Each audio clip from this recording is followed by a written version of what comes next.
నందమూరి బాలకృష్ణ కథానాయకుడిగా నటించనున్న 101వ సినిమాపై పూర్తి క్లారిటీ వచ్చేసింది. డాషింగ్ డైరెక్టర్ పూరి జగన్నాథ్ దర్శకత్వంలో తన 101వ సినిమా చేయడానికి గ్రీన్ సిగ్నల్ ఇచ్చారు బాలకృష్ణ. క్రిష్ దర్శకత్వంలో ఆయన చేసిన 100వ చిత్రం గౌతమిపుత్ర శాతకర్ణి బాక్సాఫీస్ దగ్గర మంచి విజయాన్ని అందుకుంది.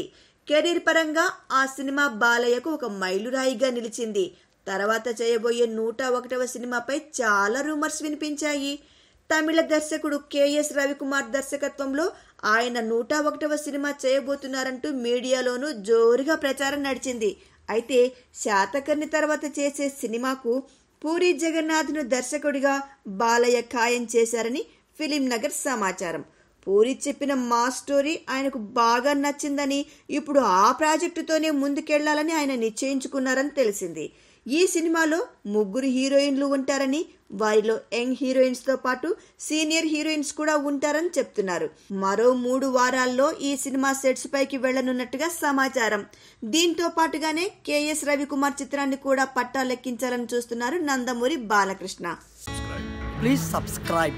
Hi, it's me Purna. Please subscribe.